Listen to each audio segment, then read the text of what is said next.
Bonjour, je suis Amandine et je suis chef à Paris. Bonjour, je suis Agathe Reynaud-Simon, je suis professeure de gériatrie et spécialisée en nutrition et je suis la trésorière du collectif de lutte contre la dénutrition. Bonjour, je suis Eric Fontaine, je suis médecin nutritionniste au CHU de Grenoble et je suis le président du collectif de lutte contre la dénutrition.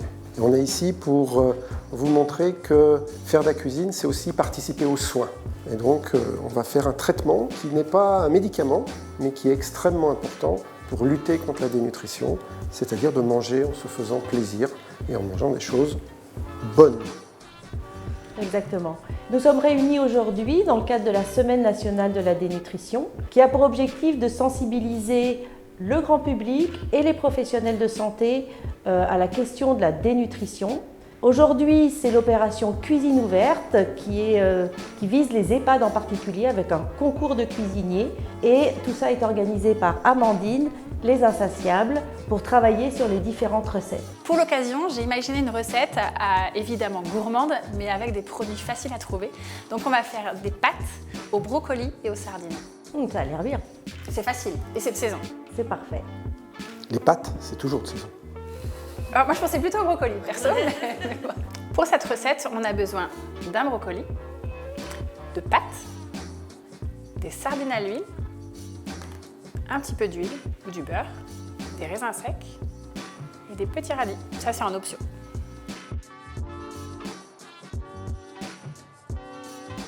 Alors, on va commencer par préparer le brocoli. Donc, je vais récupérer les sommités. Hop.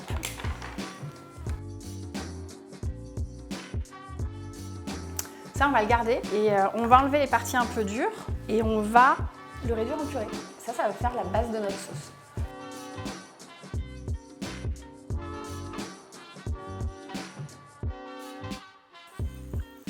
Là, l'idée, en fait, ça va être de garder nos petites florettes pas trop cuites, qu'elles se tiennent encore, qu'elles soient encore jolies. Et tout le reste de notre brocoli, par contre, on va bien pousser la cuisson pour le réduire ensuite en purée fine. Là, les petits radis, donc on va faire quelques lamelles très très fines. Ça va faire plus tard. Enlever juste l'arête centrale. Grossièrement, de toute façon, c'est pas plus catastrophique. Et ce qu'on va faire, c'est qu'on va démarrer nos pâtes en même temps et on va les cuire un peu comme un risotto. Alors, je vais mettre mes brocolis.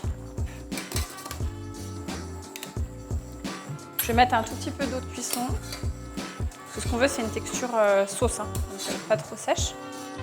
Hop, on va mettre un petit peu d'huile. Et on va mixer. Donc là, on voit qu'elle se tient un petit peu, donc on va la détendre un petit peu. On va la détendre un petit peu. Alors les résidents en EHPAD sont des personnes qui ne sont pas toujours faciles à nourrir. Elles sont très âgées, souvent malades, dépendantes. Et pour autant, on sait qu'avec des plats appétissants, des plats colorés, des assiettes où il y a plusieurs choses différentes en termes de goût, de texture, les personnes âgées vont manger mieux et ainsi pouvoir mieux se nourrir. C'est important aussi de garder du goût dans l'assiette, c'est-à-dire que pas de restrictions particulières en sel, pas de restrictions en sucre, ce n'est pas le sujet justement des pâtes, mais pas de restrictions en matière grasse. Et ce qui compte, c'est d'avoir du goût, d'avoir aussi de l'énergie et des protéines. Et finalement, dans notre plat, on a un peu de tout ça. On a du goût, on a des pâtes qui donnent de l'énergie, de l'huile aussi, les sardines des protéines et de la couleur et du goût. Donc ça va être parfait. Voilà. Et donc on ne le dira jamais assez, le risque de manger trop gras, trop sucré, trop salé, c'est quand on a faim, voire peut-être trop faim. Tandis que les résidents ou les malades en général, ils n'ont pas faim. Donc le risque de manger trop de quoi que ce soit n'existe pas. Donc il ne faut pas avoir peur de mettre de l'huile d'olive dans la cuisine et du sucre dans les desserts. Alors, nos petites pâtes. Donc ce qu'on va faire, c'est qu'on va mettre notre jolie purée de brocoli directement dans la casserole.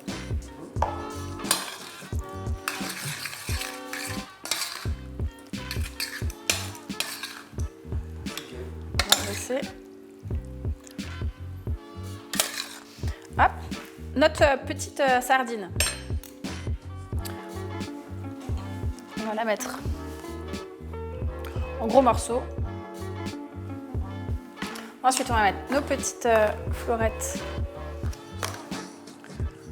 Ça, on peut les réchauffer si on veut, mais sincèrement, comme tout en dessous est bien chaud, normalement, ça suffit. Ouais. Ensuite, on a nos petits raisins. Et ça, je trouve que c'est important en cuisine qu'on se fasse surprendre.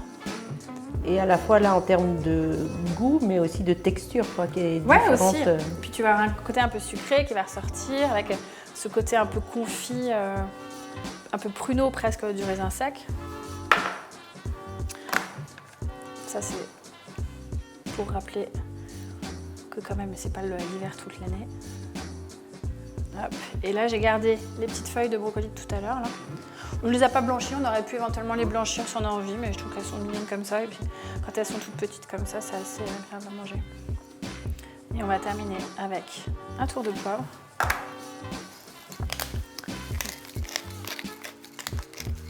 Hop, et voilà. Et voilà. Fantastique. Bon, bah, on va enfin goûter alors. Hein. On va goûter. Parce que Vas-y. depuis le temps qu'on J'ai attend. l'impression que tu n'as pas vraiment confiance en moi. Hein. Non, non, je suis un scientifique, j'expérimente. Ah, d'accord. Voilà. Bon, ouais. Ah, c'est très onctueux, c'est délicieux. Ouais, c'est un bon, Mmh. Ça va, est-ce C'est que le vachement bon. scientifique valide? Oui, mais on va quand même, reproduire. faut vérifier, ok. Pourquoi? Parce qu'il faut un peu de sardine. J'ai pas eu de sardine encore. Bon, bah, en tout cas, à tous les chefs, j'espère que cette recette va vous donner envie.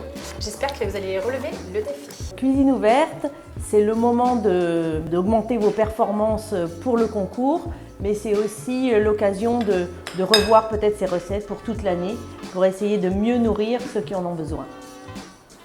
Voilà. Je dirais pas mieux.